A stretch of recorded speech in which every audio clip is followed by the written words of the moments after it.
We are joined by National Labor Relations Commissioner Hernan Nicdao. Good morning po sa inyo, sir. Thanks for joining us today. Magandang umaga po. We would like to ask for your comment, reaction doon po sa kapapalabas lang po na statement ni Pangulong Bongbong Marcos regarding wage increase. Una po sa lahat, no, ang ating pong mga minimum wage increases ay pinadadaan through sa tinatawag na regional wage boards. Yes. Although sa ngayon po, meron pong pending na legislative initiative para sa wage hike. Meron pong 100 pesos na wage hike na across the board, minimum wage increase na pending ngayon sa Senado at meron naman pong 200 pesos sa Congress. Tungkol po sa ating wage boards, ang patakaran po ay kailangan lumipas muna ang isang taon bago magkaroon ulit ng tinatawag na minimum wage increase. Ang nakaraan po na wage increase ay kung hindi po ako nagkakamali ay huling nagkaroon ng mga middle of June of last year. So while po sa ngayon ay hindi pa maaaring magkaroon kaagad ng wage increase itong eksaktong Labor Day, iniutos na po ng ating mahal na Pangulo na pag-aralan ng ating mga wage boards or magsimula ng magkaroon ng deliberation regarding a possible wage increase. Simula po ngayon, para po pag-lapse po nung 1 year, maaari na po siguro na kaagad-agad ay magkakaroon kaagad ng wage increase. So, yun po yung background po doon. Yes. But ang sinasabi po kasi ng mga laborers, sir, dyan kung sa regional tripartite board padadaanin, yung mga increase yan, utay-utay, 30 pesos, 20 pesos, hindi naman daw po talaga sapat yun. Ganito po, no? Una po sa lahat, ako po ay 20 taon na naging isang labor leader. Ako po ay mula sa hanay ng mga manggagawa.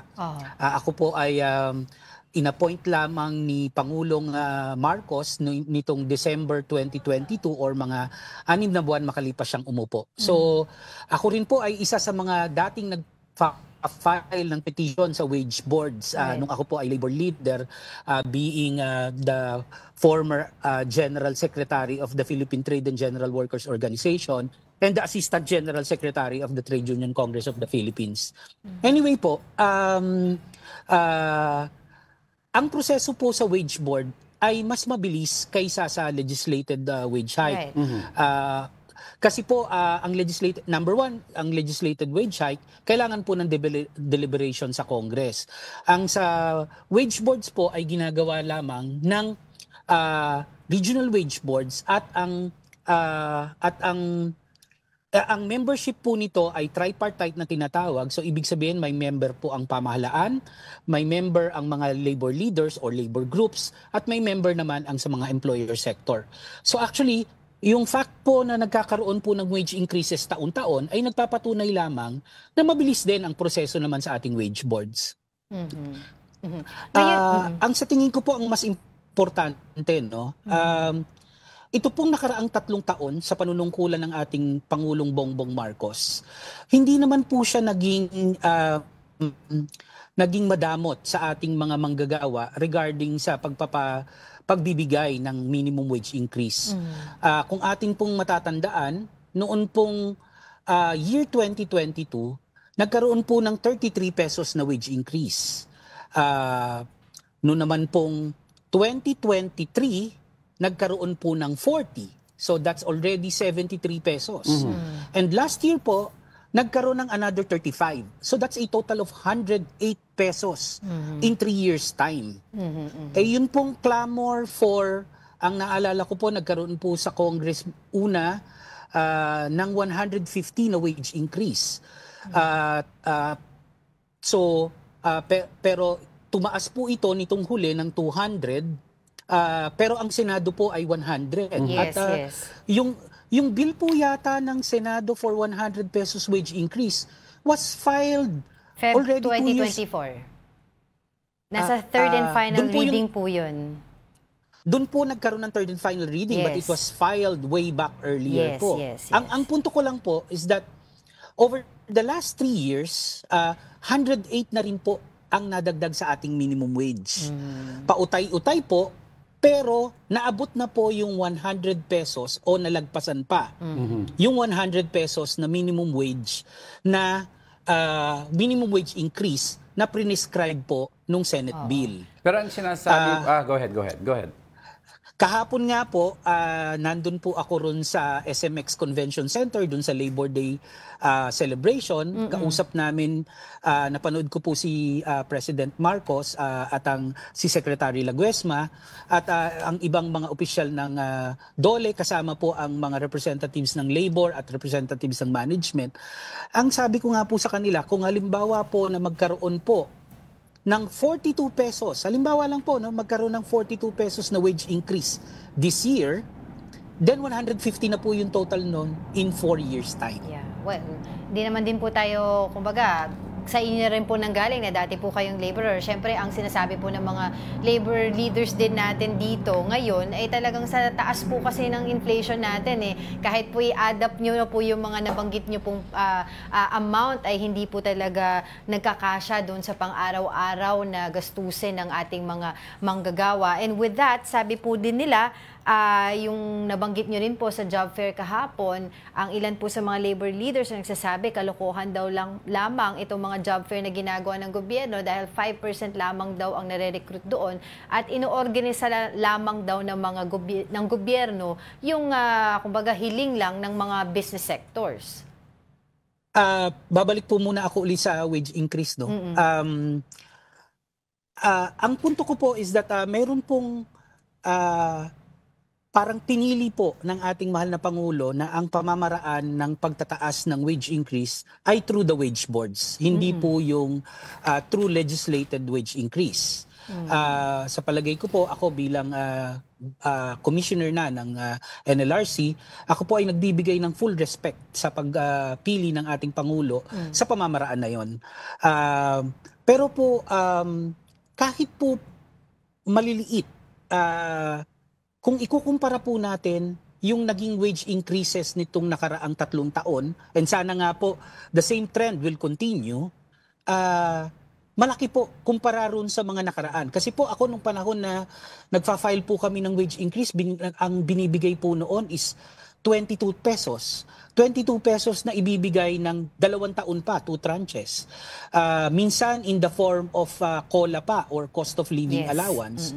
So, naintindihan ko po, ako bilang dating labor leader, naintindihan ko po at malayong-malayo pa po siya. Wala pa nga po ito sa kalahati nung tinatawag na living wage. Dahil lang sabi po nila, ang living wage ngayon ay between 1,200 pesos to 1,500 pesos. Pero siguro po, depende nga rin po sa kakayahan ng mga employers, tinitimbang po yan ng ating wage boards at paunti-unti, pero hindi kasing kaunti nung mga nakaraang panahon ay nami-meet ang mga requirements ng ating mga manggagawa. Based daw sa speed po ng inflation, no, and the way yung pagbibigay ng tranches po ng pag-increase sa minimum wage, ang sabi po ng iba kasing labor group, parang never in their lifetime po magkakaabot ang right wage para sa, parang at least to have a basic living wage daw. Kung pwede daw yung tranches na binibigay lakihan para by the time na umabot, let's say, 108 ang bibigay, tas tranches, by the time umabot doon, hindi naman useless din daw po ang pag-increase. Ano po ang tugon nyo doon? Tama po yun. Kaya lang nga po, uulitin ko po, no? Yung pong ating wage boards, tinitimbang talaga nila yung kakayahan rin ng ating mga employer sector kung kakayanin yung ganong kabilis. Kung nagkaroon naman po nung tinatawag na extraordinary inflation, maaari pa rin pong kahit po hindi pa lagpas or hindi pa lumilipas ang 1 taon, maaari uling magsampa ng wage petition. Okay. So halimbawa po ngayon, sana nga no? Sana nga kung halimbawa po na yung 42, medyo malaki po yun ang will be highest in 4 years time. aabot na siya ng 150 in 4 years time. Kung halimbawa po sana naman hindi rin mangyari, pero kung magkaroon nga ng extraordinary inflation, maaari pa rin pong mag-file ng petition for wage increase. Ang sa akin lang po, kahit po na mabagal, at least mayroon po na mayroon pong tugon ang ating pamahalaan regarding sa ating mga wage increases.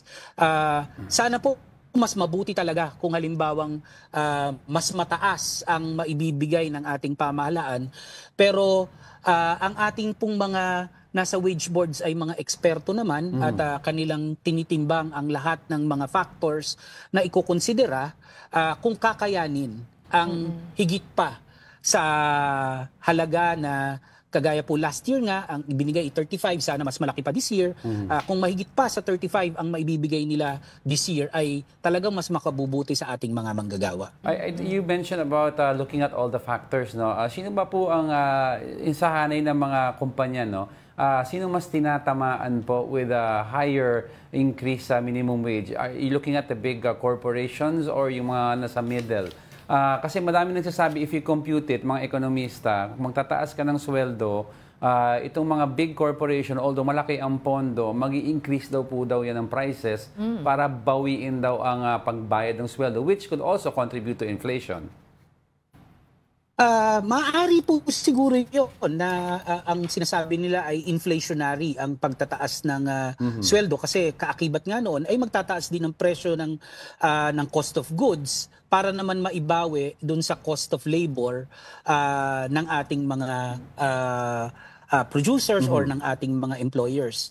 Pero po, we'll have to understand po na ang karamihan po, in fact, ang sabi nila nasa 90% daw po. I will need to check my numbers. Pero ang sabi po nila is nasa 90% po ng ating mga kumpanya or mga negosyo sa Pilipinas ay kasali rin sa tinatawag na MSMEs, from micro, small and medium scale enterprises.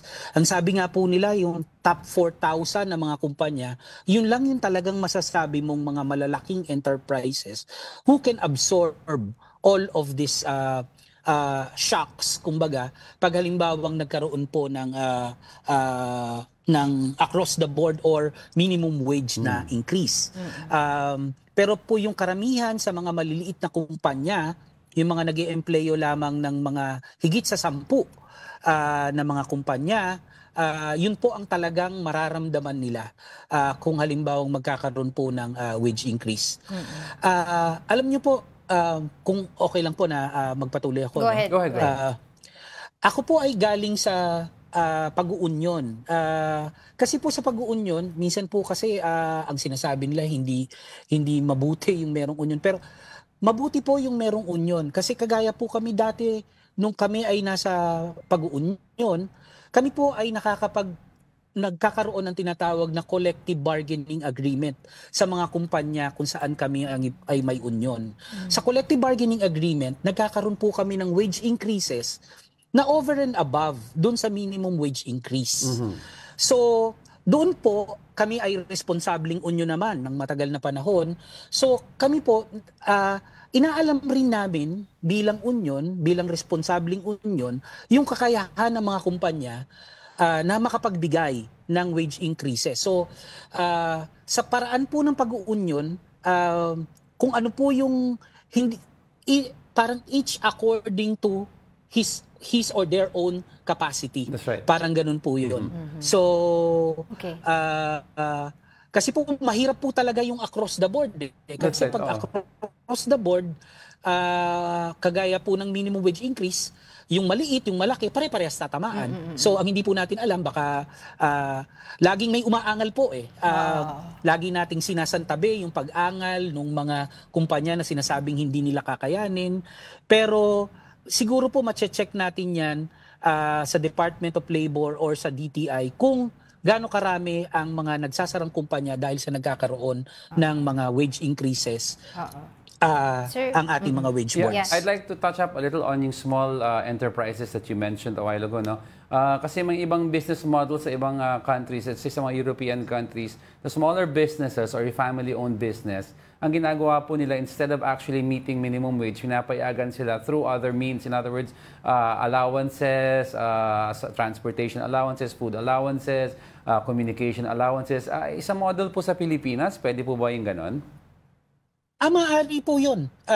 Ganito po yun, no? Before po, meron tayong tinatawag na cost of living allowance. Yung cost of COLA. living allowance, ang diferensya po nun is that on the part ng mga manggagawa, yung COLA po, hindi po siya counted doon sa nabubuwis na ating sweldo. So, non-taxable. Okay? Opo. So dahil hindi po siya nabubuwis, hindi siya nababawasan. Kaya lang po, dahil allowance lang siya, ang hindi naman po kagandahan doon is that wala po siya ng multiplier na tinatawag. So hindi po siya dumadagdag sa overtime pay, Okay. sa premium, sa holiday pay, pati sa 13th month pay. Hindi po siya dumadagdag. Okay. Pero po, again, no, kung ang approach po ay parang malawakan, parang ang wage board din ang magbibigay ng allowances na ito, hindi rin natin alam ang epekto sa mga across the board sa mga kumpanya, 'di ba? Kaya nga po, again, ulitin ko po, kasi kami po sa pag-uunion, pati po yan na-determine po namin. Kung halimbawa po na, kung hindi nyo kaya na magbigay ng wage increase, baka kagaya ng sinabi mo po, transportation allowance yung ibigay mo sa mga tao, o kaya rice allowance, minsan totoong bigas, yung bigas mismo ang ibibigay sa mga tao. So, yun po, nade-determine na po on the per establishment ang pagbibigay ng mga certain na allowances na ganito. Okay. Sir Hernan, although nakikita po natin may mga dialogo naman po sa pagitan ng DOLE at saka ng mga laborers po natin, ang sinasabi po nila kasi wala pa daw po silang dialogo sa pagitan naman po ng presidente at kanilang mga grupo. Now, you're on the other side of the fence now. Magagawa niyo po ba ito ng paraan para daw mapapakinggan po sila ng personal ng Pangulo? Siguro po paparating po natin kay pero mas kami po bilang NLRC, kami po ay attached agency ng Department of Labor and Employment. Ipaparating ko po kay Secretary Laguesma ang nasabi po ninyo. Siguro po maaaring siya ang magparating sa ating Pangulo ng kahilingan ng ating mga labor leaders na magkaroon ng dialogo kay Pangulong Marcos. And lastly po sir, base po doon sa nasabi nyo rin kanina na nasa job fair po kayo yesterday at nakausap nyo rin po bahagya ang ating Pangulo at ang ating Labor Secretary. Meron daw po bang possibility na ma-certify as urgent yung batas na pinag-uusapan po natin kanina? Hindi ko po nakausap si Pangulo, no? Ang nakausap ko po ay sila Secretary at medyo busy po sila at hi hello lang po kami. Pero yung iba pong mga senior officials ang mga nakakwentuhan ko po. Pero po yung again base po sa sinabi ni Pangulong Marcos sa kanyang speech kahapon, ang inatasan niya po ay ang ating regional wage boards na pag-aralan ang pagkakaroon ng wage increase even if wala pang isang taon ang lumipas mula noong nakaraang wage increase. I'm talking particularly po sa ating National Capital Region. Pero po, siguro po, proceeding from that sinabi ng ating Pangulo, mukhang ang preference niya po, mukha po hindi ko po pinangunan, pero parang ang preference niya po ay through the wage board at hindi po dun sa through the legislated wage increase. Yun kasi hinihingi din ng mga ibang laborers. Pero yun nga, as we've seen kanina rin sa kanyang statement. But with that, maraming salamat po sa inyong oras, National Labor Relations Commissioner Hernan Nicdao. Magandang umaga po sa inyo.